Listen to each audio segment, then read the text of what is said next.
새로운 한 생명이 탄생하는 것은 너무나도 참 신비롭습니다. 산모가 진통을 하다가 이제 아이를 낳게 되었을 때 머리부터 나오는데 양수나 피를 뒤집어 쓴 아주 그 더러운 모습으로 나오게 됩니다. 아기가 태어나면 막 발길질을 하면서 막 웁니다.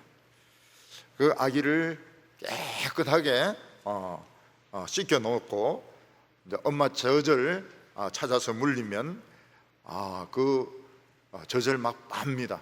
본능적으로 젖을 빨고 배가 부르고 나서는 새근새근 잠을 잡니다.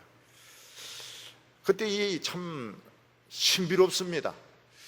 이 애는 없었는데 이 어디서 이게 생겨가지고 지금 여기 자리를 차지하고 있는가. 참 신기합니다. 그리고 너무나도 아름답고 너무나도 참 평화로운 그런 모습입니다. 근데 그러다가 그 아이가 이제 청소년이 돼서 막 자기 주장을 하고 또 막 고집을 부리고 어떤 데는 막 대어들기도 하고 이런 걸 보면 그 조그만 하던 것이 언제 저렇게 커가지고 저렇게 막 자기 주장을 하고 막 엄마에게 계모라고 하고 막 이러는가. 이런 거 보면은 참 신기한 생각이 듭니다.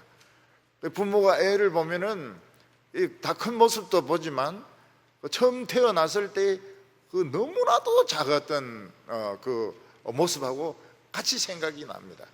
그래서 너무 사랑스럽고 너무 귀엽고 못된 짓 해도 귀엽고 애미기도 사랑스러운 이런 모습입니다.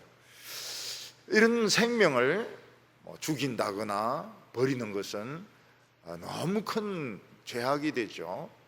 하나님 만든 이 세상에 아기가 태어났는데 아기를 죽인다든지 아기를 버리는 것은 너무 무서운 죄입니다. 근데 신문을 보면은 어떤 여자는 화장실에서 아기를 낳아가지고 변기에 버리기도 하고 쓰레기통에 버리기도 하고 이러는데 그것은 굉장히 무서운 죄인 것입니다. 한평생을 살 권리가 있는 것입니다. 이 세상에 태어난 아기는 하나님이 부르실 때까지 살 권리가 있습니다. 이 코끼리도 보면은 태어나고 얼마 안 되면 그렇게 장난을 쳐요. 코끼리가 막 자기 딴에는 막 어리광도 부리고 막 안기고 씻고 막 그렇게 합니다. 그래서 이 여자들이 발을 이렇게 벌리면 코끼리가 가서 탁 안깁니다. 그 몸무게가 100kg입니다. 그래서 여자들이 막 하면서 막 기염을 부리고 이런 게 너무 무겁기 때문에 너무 크고 무겁기 때문에 한번 깔렸다가는 굉장히 무겁죠. 힘이 들게 되는 것입니다. 이 들판에서 노루나 또 이런 기린 같은 이런 짐승들은 새끼를 낳고 한 몇십 분이나 몇 시간 안에 일어서야 됩니다. 일어서야. 왜냐하면 엄마가 이렇게 무릎을 꿇고 젖을 줄 수 없기 때문에 새끼가 일어서야 젖을 먹을 수 있습니다. 근데 거의 대개 다 일어섭니다. 막 비틀비틀 막 이러면서 다리를 막 이렇게 벌려가지고 미끄러지면서 막 일어서가지고 젖을 찾아가지고 막 이렇게 먹습니다. 그러면 이제 사는 거죠. 그리고 이제 조금 있다가 뛰어야 됩니다. 왜냐하면 표범이라든지 사자라든지 하이에나가 이 새끼를 잡아먹으려고 주위에서 노리고 있기 때문에 무리들 사이에 끼어가지고 뛰어야 됩니다. 저것도 잘 뛰어야 됩니다. 이러면서 노루도 살고 기린도 살게 됩니다. 그런데 우리에게는 또 다른 신비의 세계가 있습니다. 그것은 바로 믿음의 출생입니다. 우리는 이 세상에 태어나지만 또 교회를 다니지만 하나님을 실제로는 모릅니다. 내가 하나님을 막 믿으려고 애를 쓰고 내가 종교 생활을 하려고 애를 많이 쓰지 진짜 하나님을 모릅니다. 그러다가 어느 순간 상당한 시간이 흘렀는데 청년 때라든지 아니면 중고등부 학생 때라든지 어떤 때는 어른이 되었을 때라든지 하나님을 만날 때가 있습니다. 그때 눈물을 팍 흘리면서 참 하나님을 믿는다고 고백을 하는데 그때 또 한 번 태어나게 되는 것입니다. 그래서 놀라운 것은 같이 그 하나님을 믿고 신앙생활 하는데 하나님을 체험한 사람도 있고 아직 임신된 상태로 하나님을 체험하지 못하고 그냥 자기 힘으로 막 믿으려고 하는 이런 사람도 있습니다. 만약 이 세상에 사는 모든 사람들이 하나님을 다 믿는다면 서로 미워할 필요도 없고 전쟁을 할 필요도 없고 죽일 필요도 없고 싸울 필요도 없을 것입니다. 그런데 이상하게 어떤 사람은 복음을 듣고 하나님을 체험하고 하나님을 믿고 변화된 사람이 있는가 하면 어떤 사람은 자기는 이 복음을 듣기 싫다고 이야기하고 믿어지지 않는다고 이야기하고 그러면서 끝까지 하나님을 안 믿는 사람이 있는 것입니다. 우리가 제일 원하는 것이 있다면 아마 같은 식구라도 다 예수 믿는 것을 원할 것입니다. 아들들, 딸들, 또 남편, 이런 식구들이라도 예수를 잘 믿는 것은 우리에게 너무 참 좋은 일이죠. 그래서 부모님들이 자식들만 다 예수 잘 믿어도 이거는 성공한 겁니다. 이 세상에서 다른 어떤 부귀 영화보다도 자식들만 신앙생활 열심히 해도 이거는 성공입니다. 그런데 그것이 굉장히 어려워요. 자기 자식이지만은 예수 안 믿는다고 해서 막 두들겨 팰 수도 없고 목을 조를 수도 없고 또 부모님 그 교회 가시자고 이렇게 해도 나는 안 간다 이러든지 난 마음으로 믿는다 이러든지 이러면서 끝내 안 가는 부모님이 계신 것입니다. 근데 우리나라 어떤 섬에는 보면은 어떤 젊은 여성이 예수를 믿고 얼마나 열심히 전도를 했든지 90% 이상이 기독교인 그런 곳이 있습니다. 이 여자분은 막 미친 것처럼 막 돌아다니면서 예수를 막 증거했는데 정말 사도 바울 같이 참 그렇게 용감하게 전도를 해가지고 90% 이상이 다 예수를 믿어요. 그건 정말 기적입니다. 한 번은 제가 이 전라도에 어느 곳에 가서 부흥회를 했습니다. 근데 종탑이 너무 못생긴 종탑입니다. 돌로 이렇게 쌓아서 만든 것인데 너무 종탑이 못생겼어요. 그래서 제가 거기 목사님인데 물어보았습니다. 여기 이 종탑이 왜 이렇게 못생긴 종탑을 만들었느냐 이래 물어보니까 처음에는 이 부근에 예수 믿는 사람이 없었는데 어떤 분이 와가지고 열심히 예수를 믿어가지고 전도해가지고 전부 다 믿었다는 겁니다. 전부 다 예수를 다 믿었기 때문에 이 성황당에 있는 돌을 옮겨다가 그대로 교회 종탑을 만들었다는 것입니다. 그래서 성황당 돌을 옮겨서 이 종탑을 만들었기 때문에 이게 이쁘지가 않다고 이야기를 했습니다. 참 그것이 기적적인 일이었습니다. 우리 교회도 보면은 딸이 이제 교회를 나옵니다. 딸이 교회를 나오면은 이제 동생도 데리고 나오고 엄마도 데리고 나오고 아버지도 데리고 나오고, 그래서 온 식구들이 세례를 받습니다. 그런 일들이 여러 번 있었습니다. 여러 번. 예. 그건 정말 위대한 일이죠. 한 사람이 예수 믿는 것도 그렇게 어려운데 딸이 아버지 오시라고 그러고, 또 어떤 데는 막 교회 옮기시라고 그러고, 이렇게 해가지고 그냥 믿음으로 다 하나가 되는 것입니다. 우리는 사도 바울이라고 하면 위대한 전도자요, 위대한 신학자로 알고 있습니다.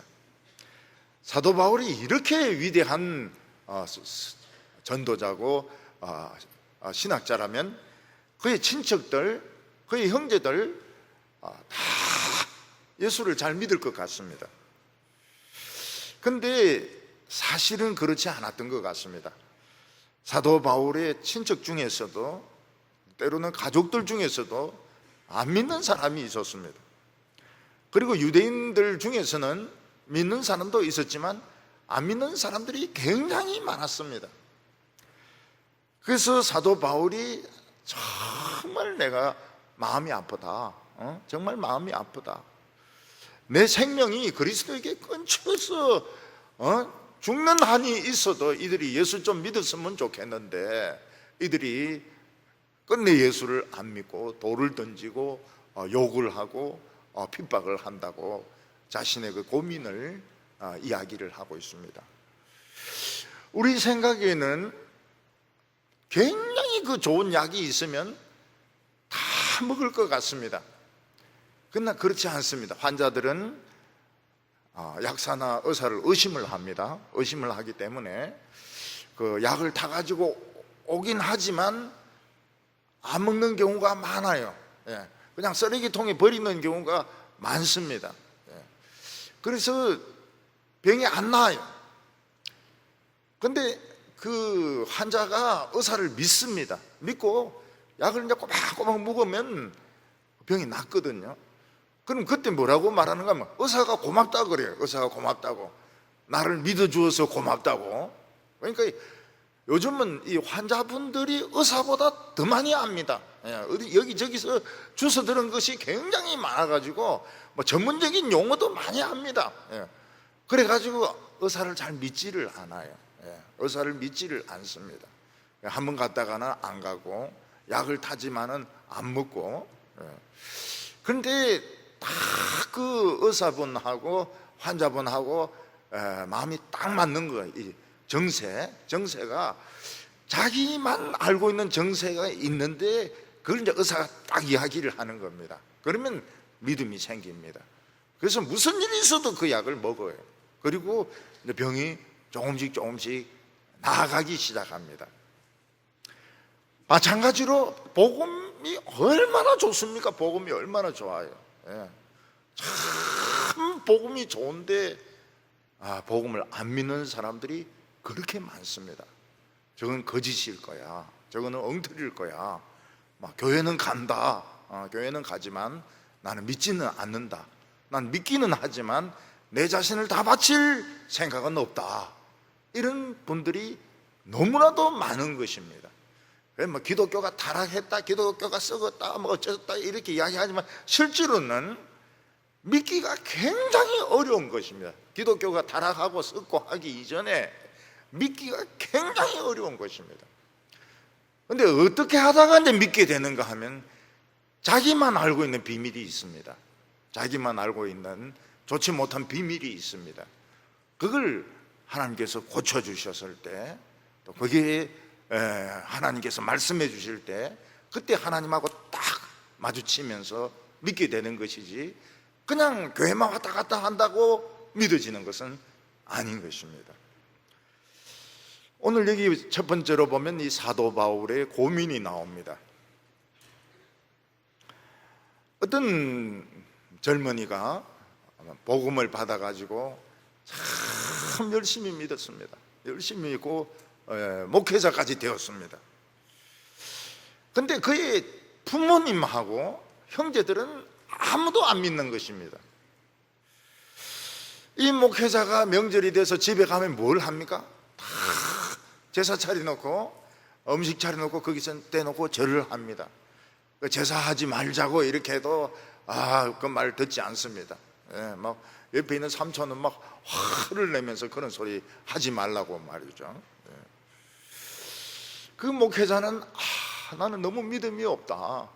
내가 남들에게는 설교를 하지만 우리 식구 중에서 믿는 사람은 아무도 없구나. 참 나는 너무너무 부족하다. 이게 목회자의 자격이 있는가, 이런 생각을 할 것입니다.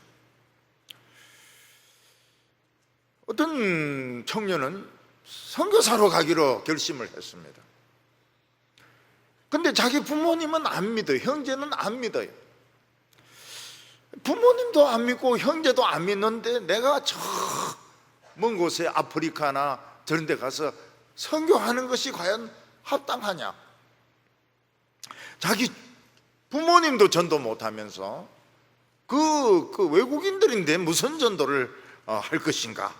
근데 이런 생각을 하면서 가야 되나 말아야 되나, 이제 이런 고민들을 많이 하게 되는 것입니다. 가야 하나 말아야 되나?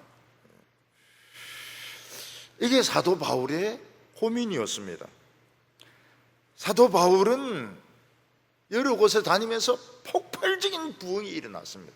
소아시아에서 막 여러 번 폭발적인 역사가 일어나고, 또 자기 자신도 죽었다가 살아나는 이런 역사도 있었습니다.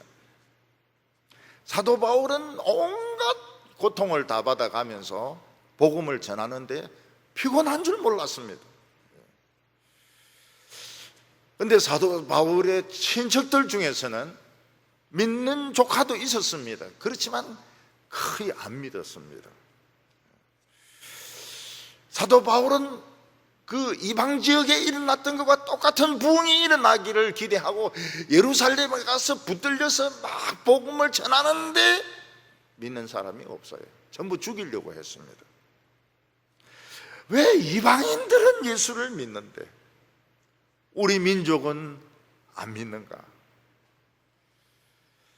이방인들은 예수 믿고 축복받고 천국 백성이 되는데 왜 우리 민족은 하나님을 믿으면서 율법을 공부하면서 예수는 안 믿고 멸망의 길을 가는가?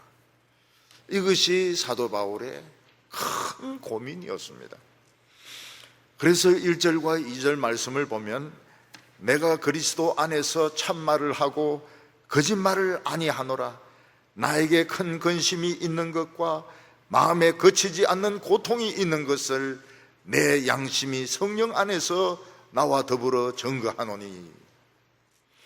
유대인들은 사도 바울을 거의 오해를 했습니다. 사도 바울은 어떤 계기에 의해서 이상한 가르침을 받게 되었고, 유대인들에게는 이 엉터리 가르침이 먹혀들지 않으니까 이방인들에게 이것을 정해서 자기 지지 세력을 만들고 그들로부터 금품을 요구하고 그래서 자기 종교를 만들려고 한다, 이런 식으로 오해를 했던 것입니다. 이단 중에 이단이라고 생각을 했습니다. 그래서 유대인들은 사도 바울은 정말 우리가 모세로부터 배워온 이 율법을 거부하는 자이고 이방인들에게 엉터리 복음을 전해가지고 금전적인 수익을 얻으려고 하는 이단 중에 이단이다, 이렇게 오해를 했던 것입니다. 유대인들은 반드시 메시아가 오셔서 전쟁을 일으켜서 전 세계를 심판해야 된다, 지금도 메시아가 와야 된다고 생각하고 있습니다. 그런데 사도 바울은 뭐라고 말합니까? 십자가에 못 박혀 죽은 저 사람이 메시아라는 겁니다. 십자가에 못 박혀 죽은 사람이 어떻게 메시아입니까? 말도 안 되는 소리죠. 우리가 인간적으로 생각해 보면 유대인들의 말이 더 타당성이 있는 것 같습니다. 만약 진짜 예수가 메시아라면 지금 보여주든지, 천국이 임했으면 눈으로 천국을 보여주든지, 천국의 꽃을 보여주든지, 천국의 동물을 보여주든지. 그러나 예수님을 보여줄 수도 없고, 그들에게 천국도 보여줄 수 없으니까 그들은 사도 바울의 가르침을 엉터리, 거짓 가르침이라고 생각했던 것입니다. 그것에 대해서 사도 바울은 내가 그리스도 안에서 참말을 하고 거짓말을 하지 아니한다 이러면서 내 양심이 성령 안에서 증거하는 것이 무엇이냐. 나도 예수님을 만나기 전에는 너희들과 똑같았던 것입니다. 너희들이 지금 이야기하는 것과 내가 예수님을 만나기 전에 생각이 똑같았던 것입니다. 우리가 예수 안 믿는 친구들에게 하는 말이 뭡니까? 우리도 예수 믿기 전에는 너희들하고 똑같았다는 거예요. 똑같이 술 마시고, 똑같이 담배 피우고, 똑같이 그냥 세상에서 성공하려고 그냥 그 몸부림쳤다는 것입니다. 너희들은 지금 미쳤다고 이렇게 이야기를 하는데 사실 이게 미친 게 아니라는 겁니다. 우리도 똑같았다. 그거 알지 않느냐 이거. 우리 같이 밤에 술 마시고, 우리 같이 막 밤새도록 담배 피우고 막 이런 거 알 거 아니냐 이게.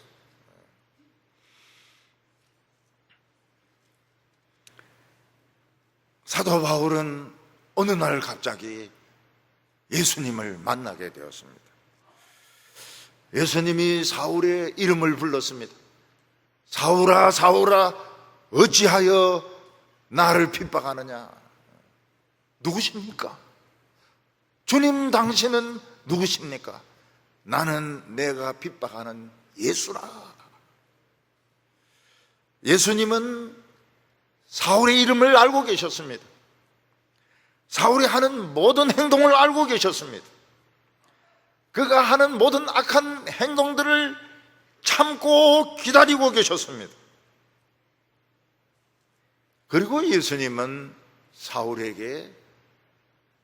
사울을 만나 주셨고 그에게 하나님의 계획을 말씀해 주셨습니다. 하나님의 계시를 말씀해 주셨습니다. 신비 중에 신비는 예수님이었던 것입니다. 예수님. 왜 우리가 예수를 믿느냐? 잘 믿든지 못 믿든지 왜 예수를 믿느냐? 왜 우리가 미치게 되었느냐? 우리가 왜 변하게 되었느냐? 우리 왜 예배 시간마다 교회에 오느냐? 예수가 나를 알고 계셨더라는 거예요. 모든 것을 보고 알면서도 참고 계셨더라는 것입니다. 우리는 사람들에게 예수를 보여줄 수 없습니다. 우리는 복음을 삼각함수 미분적분처럼 풀어줄 수 없습니다. 그러나 다른 것이 분명히 있습니다. 옛날에는 우리도 친구들과 똑같았습니다. 부모님들과 똑같았습니다. 세상에 성공하는 것이 사는 목적이었습니다. 똑같은 술을 마셨습니다. 똑같이 담배를 피웠습니다. 똑같이 놀러 다녔습니다. 그러나 갑자기 달라진 거예요. 태어나버린 거예요. 태어나버린 겁니다.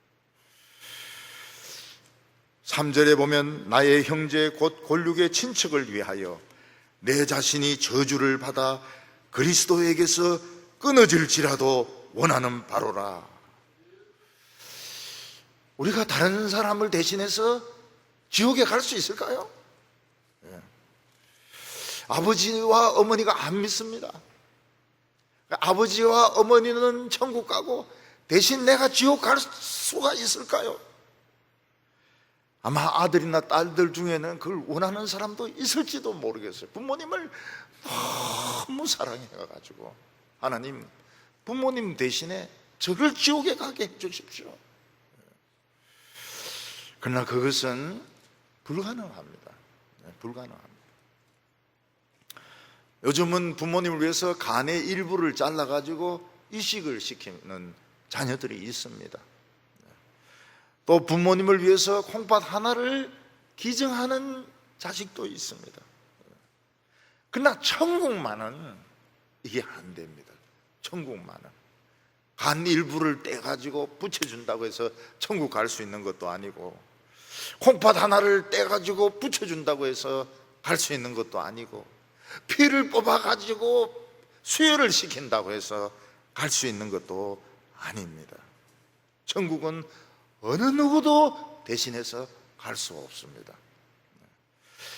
청소년들, 청년들 중에서는 그런 사람들이 있을 겁니다. 참 예쁜 여학생인데 좀 사귀는데 교회를 안 오려고 그래요. 교회를 안 오려고. 그래서 저 처녀는 천국 가고 나는 지옥 가고, 그런 생각을 한 1초 정도 할 수도 있죠. 할 수도 있죠. 근데 대신 이게 안 돼. 대신이 안 돼. 이스라엘 백성들이 금송아지를 만들어 놓고 막 미쳤을 때 모세는 뭐라고 말합니까? 나를 생명책에서 이름을 지워주시고 이스라엘 백성들을 살려달라고 이야기합니다. 구원은 우리가 원한다고 해서 되지 않습니다. 이거는 하나님께서 예정을 하시고 택정을 하셔야 됩니다. 왜냐하면 모든 인간이 하나님을 싫어합니다.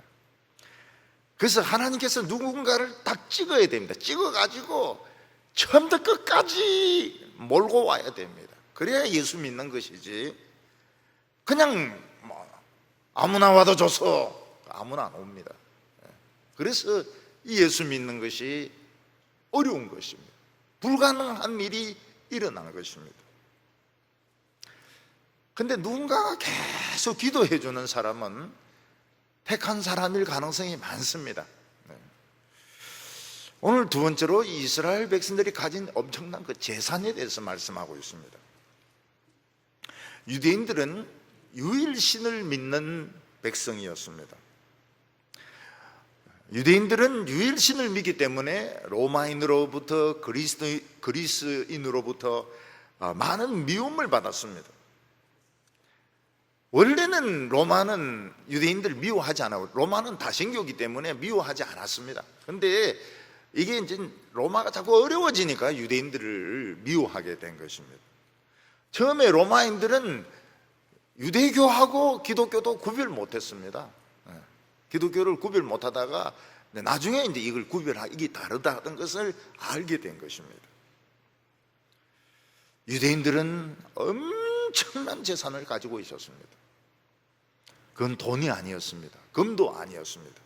4절과 5절 보면 그들은 이스라엘 사람이라 그들에게는 양자됨과 영광과 언약과 율법을 세우신 것과 예배와 약속이 있고 조상들도 그들의 것이요 육신으로 하면 그리스도가 그들에게서 나셨으니 그는 만물 위에 계셔서 세세 찬양을 받으실 하나님이시니라. 그들은 이스라엘 사람이라. 이 이스라엘이라는 이 이름은 함부로 쓰는 이름이 아닙니다. 이스라엘은 천사와 싸워서 이긴 승리자의 이름입니다. 지금 이스라엘은 이스라엘이 아닙니다. 지금 이스라엘은 이스라엘이 아니에요. 우리가 이스라엘입니다. 그 설교를 했더니 또 신학 교수 한 명이 또 저희한테 와서 물었습니다. 우리가 이스라엘 맞습니까? 이러면서. 그래서 맞다고 그랬습니다. 우리가 진짜 이스라엘이라고 말했습니다. 이스라엘은 우리가 이스라엘인 겁니다. 이스라엘에게는 양자됨이 있습니다. 양자가 뭡니까? 하나님을 아버지라고 부르는 겁니다. 양자는 아버지 집에 들어갈 수 있습니까? 없습니까? 양자는 그 집에 들어갈 수 있습니까? 없습니까? 있습니다. 아들하고 똑같아요. 아버지 할 수 있습니다. 아버지 이렇게 할 수 있습니다. 이스라엘 백성들은 하나님의 집에 들어갈 수 있습니다. 하나님을 아버지라고 부를 수 있습니다. 하나님의 집에서 모든 말씀을 다 들을 수 있습니다. 이 엄청난 복이죠. 그들에게는 영광이 있습니다. 영광이 뭡니까? 하나님이 임재하는 것입니다. 하나님이 임재하면서 얼굴에서 빛이 납니다. 이 심장에서도 빛이 납니다. 간에서도 막 빛이 납니다. 창자에서도 막 빛이 납니다. 얼마나 영광스러운지 몰라요. 예배를 드리면서 얼굴에서도 빛이 나고 심장에서도 빛이 나고 배꼽에서도 빛이 나고 영광스러운 이 예배가 뭔가 하면 하나님하고 우리가 영광 중에 만나는 것입니다. 변화산입니다. 변화산.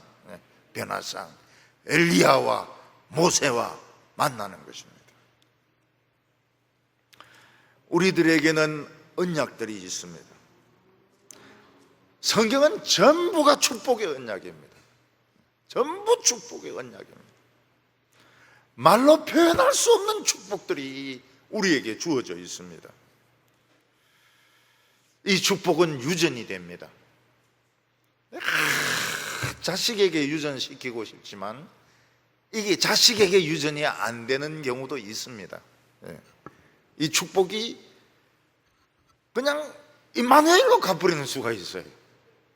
임마누엘이 막 찬양을 너무 잘하고 믿음으로 막 오늘 또 막 박수까지 막 치고 이러니까 막 이 임마누엘에게 갚으려는 수가 있어요. 아니면 막 할렐루야로 갚으리든지. 어린이들 중에서 보면 막 할렐루야 이런데 이 뭐 축복이 글로 갚으려는 수가 있어요. 그래서 이 어린이들이 굉장히 무서운 어린이들이에요.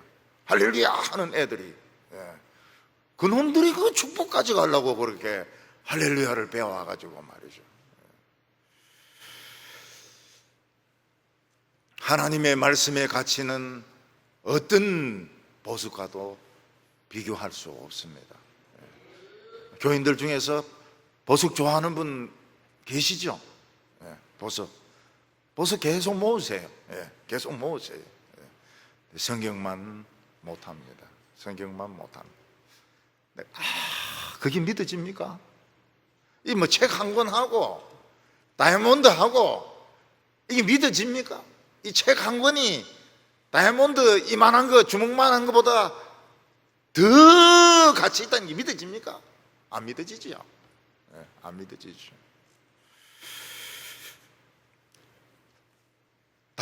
다윗은 이게 막 송이꿀보다 더 달다고, 와플보다 더 맛있고, 피자보다 더 맛있고, 그게 뭐 맛이 있습니까?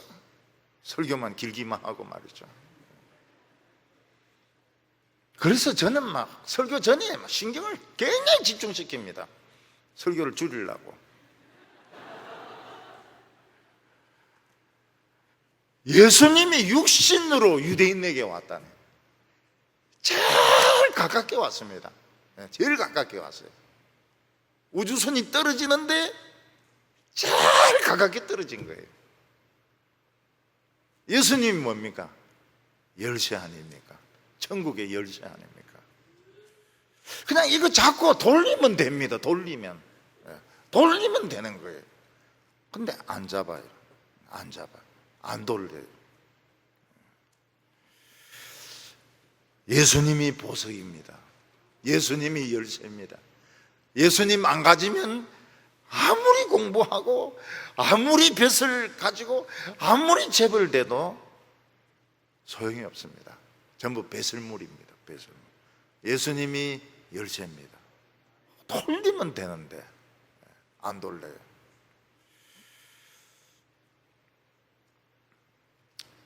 사도 바울이나 우리나 복음을 딴 것까지 전해서 온 세상이 하나님을 찬양하고 하나님을 믿으면 얼마나 좋겠습니까?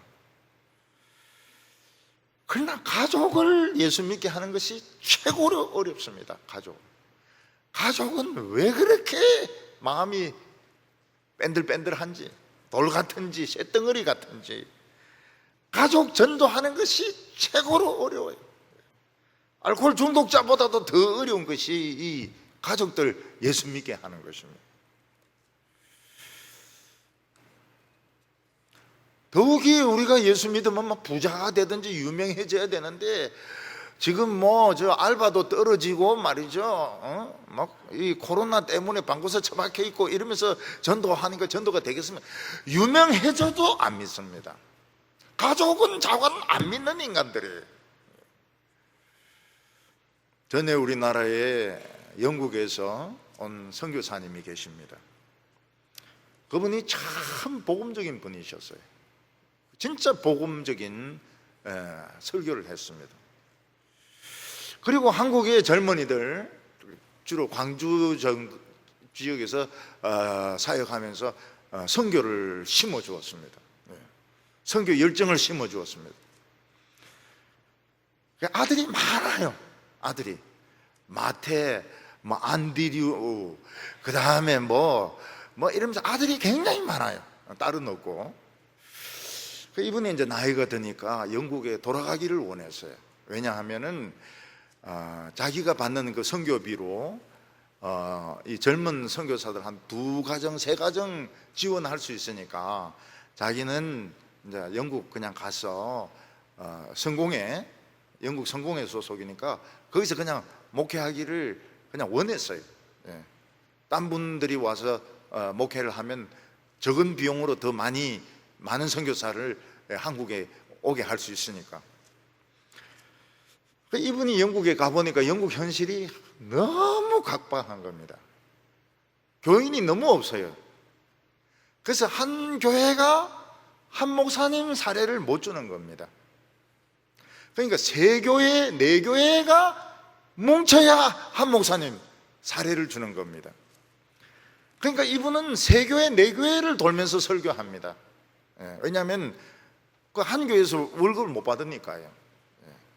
그리고 사모님은 또 이런 슈퍼나 도서관에서 뭐 이렇게 그 책 정리하는 거, 물건 정리하는 거, 이거 알바까지 해야 생활비가 되는 겁니다. 영국 교회가 지금 그렇습니다. 지금 한국 교회도 그렇게 되는 거 아닌가? 교인 수가 팍 줄죠. 지금 목사 수가 팍 줄거든요. 그러면은 이제 군대하고 같은 겁니다. 군목 하나가 대대교회 이런 거 몇 교회를 맡고 군종이 설교를 합니다. 군종이 설교를 해요. 그러니까 앞으로도 한국은 전도사님들이 설교하고 목사님은 한 달에 한 번 와가지고 뭐 성찬을 한든지 뭐 이래 되는 거 아니냐. 영국은 그렇거든요. 영국은 한 교회를 한 목사님 맡지 못합니다. 성공회도 그래요. 너무 교인 수가 적어가지고 할머니만 요 앞에 몇 줄을 딱, 그거는 뭐 사회적 거리 유지할 필요가 없어요. 그냥 교회 전체가 사회적 거리니까, 몇 명만 앉아 있으니까 그 이제 교회를 팝니다. 유지를 못하니까 이슬람에 팝니다. 이슬람. 그래서 이슬람 교회가 돼버려요. 그래서 한국의 사람들이 사기도 합니다. 한국 사람들이 사기도 하고, 이제 교육관은 뭐로 쓰느냐, YMCA 무슨 활동하는 이런 공간으로 빌려주기도 합니다. 한국 교회가 빌리기가 쉬워요. 왜냐하면 돈이 없으니까. 영국 교회가 돈이 없으니까 빌려줍니다.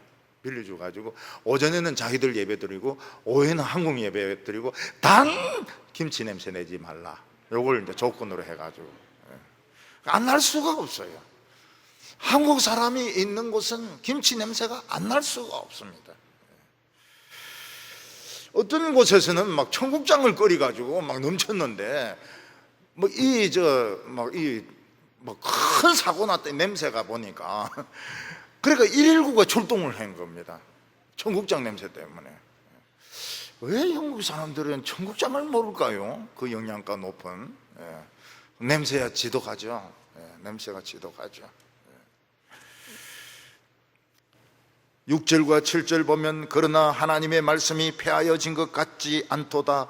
이스라엘에게서 난 그들이 다 이스라엘이 아니요 또 아브라함의 씨가 다 그의 자녀가 아니라 오직 이삭에게서 난 자라야 내 씨라 불리우리라 하셨으니.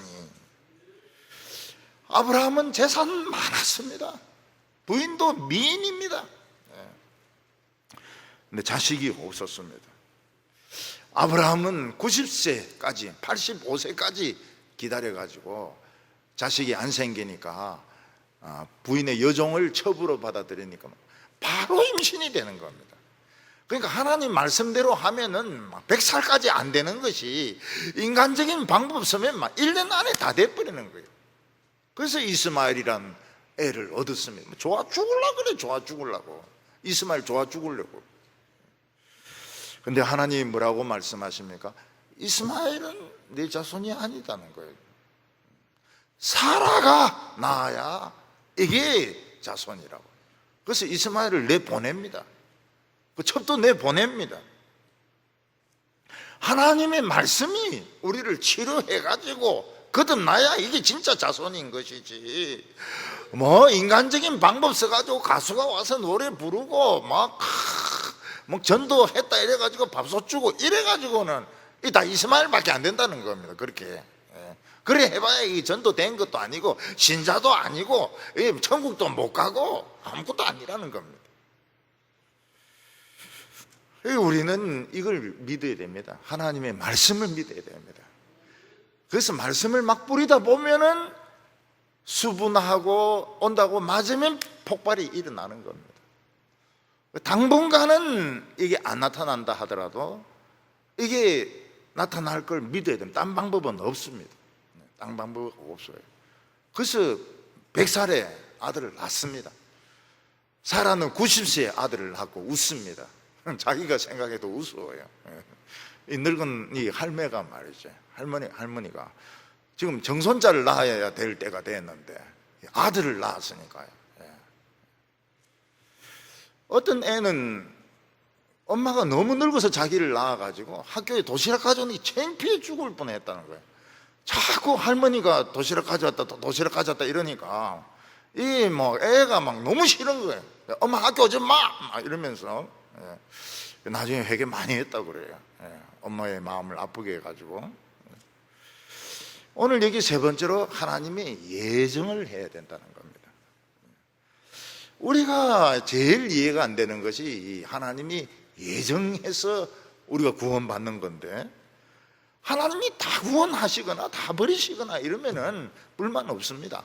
다 지옥 가거나 다 천국 가면 불만이 없습니다. 근데 왜 하나님은 어떤 사람들만 예정을 합니까? 예정한 사람은 뭐 아무리 도망쳐도 결국 믿어야 될 거고, 예정 안 된 사람은 믿으려고 해도 목사님이 당신은 안 됩니다. 예정이 안 됐기 때문에. 이러면은 안 되는 거 아닙니까? 그럼 우리 인간은 뭐 로봇입니까? 뭡니까? 이게 우리 인간 자신을 잘 몰라서 그렇습니다. 야생 동물들 중에서 보면은 뭐 코끼리가 막 코가 이 잘라진 코끼리도 있고요. 또 사자가 다리가 썩어가는 그런 것도 있고요. 그 다음에 그 새 중에서는 기름을 뒤집어 쓴 것도 있고 목에 활이 꽂혀 있는 이런 새도 있습니다. 이 관리인이 그걸 치료를 해주려도 워낙 빨리 도망치기 때문에 잡을 수가 없어요. 그래서 관리인이 딱 정해놓습니다. 날짜도 정해놓고 방법도 정해놓고, 그래가지고 어느 날 몰아가기 시작합니다. 이 살이 썩고 있는 사자, 코끼리 중에서 코끼리는 코가 손이래요 이러는데, 코가 다친 코끼리가 굉장히 많아요. 물도 잘 못 빨아들이고, 그 다음에 이제 목이 화살이 꽂혀 있는 새, 이런 것들을 딱 정해가지고 서서히 집차나 헬기 이런 거를 이제 몰아갑니다. 몰아가가지고 이제 구석으로 몰아가가지고 이제 그물을 던지든지 마취총을 쏘옵니다. 그러면 이제 기절을 하죠. 그러면 활을 뽑아주고 그 약을 치료해주고 한 몇 달간 보호를 합니다. 사자도 썩은 부분 잘라내가지고 또 그것도 약 발라주고, 그 다음에 뭐 이 코끼리도 코 연결해가지고 보관을 합니다. 그래가지고 한 달이나 두 달 돼가지고 뭐 야생에 풀어놓아도 되겠다 이러면 풀어놔죠. 막 도망가죠. 야생은 인간의 소리, 인간의 냄새 이런 거 굉장히 싫어합니다. 지금 멧돼지들이 내려오는 거, 이거는 이 멧돼지들이 참 필사적으로 내려오는 것 같아요. 도토리가 없어가지고 필사적으로 내려오는 것 같아요. 계획을 안 세우고 아무나 치료받으러 오라, 동물병원 이렇게 정해놓고 모든 동물들은 와서 1년에 한 번씩 건강검진 받기를 원한다. CT 촬영도 하고 MRI 촬영도 하고 폐렴 걸릴지 모르니까 엑스레이도 찍고 한 마리도 안 옵니다. 우리는 하나님 싫어합니다. 원래부터 하나님을 싫어합니다. 원래부터 하나님 싫어하고 천국 싫어하고 구원받는 거 싫어하고 죄 짓는 거 좋아하고 술 담배 좋아하고 고스톱 좋아하고 뭐 술 마시는 거 좋아하고 하나님 원래 안 좋아해요. 그래서 원래 예수 믿는 사람이 없는 것이 정상입니다. 그 창세기를 읽어보면은 뭐 백몇 살에 누구를 낳고 백몇 살에 누구를 낳고 이런데 백몇 살에 그것만 나온 게 아닙니다. 야, 그러면 나왔어요. 신앙 가진 거 넘는데 169세가 걸리고 그런 겁니다. 그러면서 이게 유지가 되는 거예요. 신앙이 유지가 되는 겁니다. 어느 프로를 보니까 코끼리가 있는 곳에 이제 전염병이 퍼졌습니다. 또 물이 오염이 되었습니다. 이 코끼리 수십 마리를 옮겨야 되는데 국가적인 사업이더라고요. 온 국가가 다 총동원이 돼가 헬기가 쫙 떠가지고 코끼리를 이제 몰아옵니다. 코끼리를 코나로 몰아와가지고 전부 이제 이 마취총을 쏴가지고 기절을 시킵니다. 마취를 덜 시켜도 안 되고 너무 심하게 시켜도 안 됩니다. 덜 시키면 잡아가는 동안에 깨가지고 이 어디고 이래가지고 말이죠. 막 난동을 부리고 너무 많이 쏘아버리면 죽어버립니다. 그래서 이 코끼리 한 마리당 큰 이 트레일러도 아니고 뭡니까 그거 이 포크레인 옮기는 그 큰 거에 한 마리 더 실어가지고 이 쇠사슬로 묶어가지고 옮깁니다. 고속도로로. 코끼리는 다 기절해가 있고요. 그리고 이제 목표지에 가가지고 거기서 또 헬기로 한 마리씩 다 해가지고 옮깁니다. 왜냐하면 이 땅이 오염이 되기 때문에. 근데 다행스럽게도 코끼리가 안 죽었어요. 코끼리들이 다 살아가지고 이제 새로운 환경에서 이렇게 적응을 합니다. 마찬가지로 사람들 보고 예수 믿으라 안 믿는 것이 너무나도 옳죠. 하나님을 봤습니까? 음성을 들었습니까? 뭐 하나님하고 통하는 게 있습니까? 절대로 안 믿는 것이 정상입니다. 근데 하나님께서 막 몰아오기 시작합니다. 엄마 때부터 몰아오기 시작합니다. 태어나기 전부터 막 몰아오기 시작합니다. 그래서 청소년 때 성탄절에 빵 먹으러 교회 한번 오기도 하고, 또 부활절에 계란 먹으러 한번 오기도 하고, 뭐 친구 따라 한번 오기도 하고, 뭐 이러다가 어느 순간 이제 결혼을 해가지고 막 팍 망해버린 거예요. 이제 뭐 살 기회가 없는 거예요. 살 길이 없는 거예요. 그때 하나님께서 내가 너를 안다. 내가 너를 안다. 낙심하지 말라. 너 교회 와가지고 설교 들으면 산다. 그래서 예수를 믿는 겁니다. 이삭은 그 아내 리브가 뱃속에 쌍둥이가 들었습니다. 털 많은 에서와 맨들맨들한 야곱이 들었습니다. 두 놈 다 구원했으면 좋겠지만은 둘 다 엄청 별난 겁니다. 에서는 가만히 있는 법이 없어요. 온데 싸돌아다닙니다. 야곱은 막 이랬다 저랬다 거짓말 하는데 도사입니다. 그래서 하나님께서는 뱃속에 있을 때 둘 다 택하면 좋겠지만은 둘 다 택하는 것은 둘 다 놓칠 가능성이 많아요. 그래서 하나님께서 야곱을 잡습니다. 야곱을 택했어요. 야곱을 택하고 에서는 포기를 해버립니다. 그래서 그 택함 받지 못한 사람들은 불쌍하니까 이 세상에서라도 잘 사는 게 좋아요. 이 세상에서도 건강하고, 이 세상에서도 돈 잘 벌고, 이 세상에서도 막 자기 하고 싶은 대로 다 하고, 놀러 다닐 때도 다 놀러 다니고, 막 그래가지고 지옥에 가야 덜 억울하겠죠. 예. 우리 예수 믿는 사람이 그 안 믿는 사람하고 똑같이 놀러 다니고 똑같이 놀고 이러면은 안 되죠. 예수 믿는 사람들은 그렇게 하면 안 돼. 우리는 택함 받은 사람들이기 때문에 똑같이 놀고 이러면 안 돼. 더욱이 예수 믿는 사람이 고스톱 해가 돈을 따버리고, 지옥 갈 사람들의 돈을 따가지고 11조까지 내고, 이거는 너무한 겁니다. 너무해요. 안 하기도 안 해야 되겠지만 지주고 말이죠. 지주고 이래야지. 하나님은 우리가 이 세상에 태어나기도 전에 택했다고 말씀하고 있습니다. 그래서 이까지 흘러온 겁니다. 이까지 흘러온 책임은 누구에게 있습니까? 하나님에게 있는 겁니다. 하나님이 꼼짝 못하도록 하려고, 꼼짝 못하고 도망 못 가고 예수 믿도록 하기 위해서 하나님이 잡아놓으신 것입니다. 오늘 예수 잘 믿는다 해도 다 미꾸라지입니다. 미꾸라지. 그래서 대구가 그래 추어탕이 잘 돼요. 뭐 이리 빠지고 저리 빠지고 이러는데 잘 빠집니다. 잘 빠져요. 그거는 다 똑같습니다. 똑같아요. 그러나 곧 기다리시기 바랍니다. 곧 잡힐 때가 옵니다. 하나님이 딱 스푼으로 딱 찍어가지고 참기름으로 튀길 때가 옵니다. 예수 잘 믿는 게 뭔데? 내가 하고 싶은 대로 다 하고, 교회에서 잘난 체 하고, 그리고 도망치고, 그게 지금 잘 믿는 거라고요. 유명한 서울에 있는 교회 다 이름을 보세요. 전부 추어탕이라고 다 되어 있습니다. 다 추어탕입니다. 무슨 추어탕, 무슨 추어탕. 얼마나 미꾸라지 같은지. 목사도 추어탕 목사입니다. 절대 안 잡혀요. 절대 안 잡히고 여행 다니죠, 정치하러 다니죠, 부흥회하러 다니죠, 뭐 지멋대로 놀러 다니는 거예요. 계속 그렇게 도망 다니면 버리법입니다. 하나님도 이거는 이 택한 거 아니다, 이거는 버려버려요. 오늘 우리는 우리 마음대로 못 산 것이 복입니다.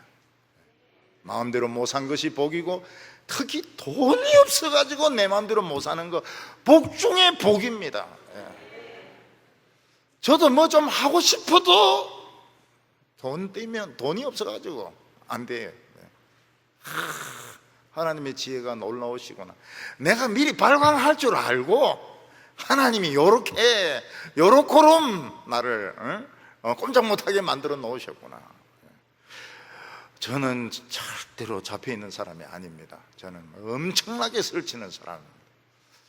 동부교회에 와서 20년 동안 잡혀있으면서 참 목회 착실하게, 무슨 착실하게 목회실에서 막 동물처럼 으르렁거리면서 탈출할 데 없나? 그러면서 20년을 은행나무 떨어지고 또 피고 떨어지고 피고, 열 몇 번까지는 헤아렸으면 한 13번까지 헤아리다가 이제 포기해버렸어요. 이제는 은행님 피는 거 헤아려도 도망갈 기회는 없구나. 근데 지금은 더 도망갈 기회가 없습니다. 늙어가지고, 이제는 늙어가지고 이제는 뭐 도망칠 데도 없습니다. 도망칠 데도 없고 이젠 다 망쳐버렸습니다. 경상도 말로 조져버렸습니다. 예수는 보물 중에 보물입니다. 열쇠입니다. 돌리면 돼. 돌리면 열립니다. 천국이 열립니다. 천국이 열리는데 어떻게 전염병이 오고, 천국이 열리는데 어떻게 핵무기가 터지면 쫙 빨아들이 버리는데. 우리 사랑하는 성도 여러분, 신비의 세계에서 한번 살아보시기를 바랍니다. 예수님으로 천국을 열어가지고 어느 누구도 모르는 신비의 세계를 사는 성도들 다 되시기 바랍니다. 기도드리겠습니다. 거룩하신 하나님 아버지, 우리를 하나님이 만드신 이 세상에 한번 살게 하시고, 또 우리에게 복음을 주셔서 또 모르는 신비의 세계를 경험하게 하여 주시니 감사를 드립니다. 오늘 이 예배가 영광의 예배가 되게 하여 주셔서 예수님도 오시고 모세도 오고 엘리야도 오고 하나님의 음성을 듣는 그런 예배가 되게 하여 주시옵소서. 하나님 아버지, 예수 믿는 거 마음대로 되지 않습니다. 우리 꼭 하나님 손에 붙들리게 하여 주셔서 예수님을 손에 잡고 천국을 열 수 있는 저희들 다 되게 하여 주시옵소서. 예수님의 이름으로 기도하옵나이다.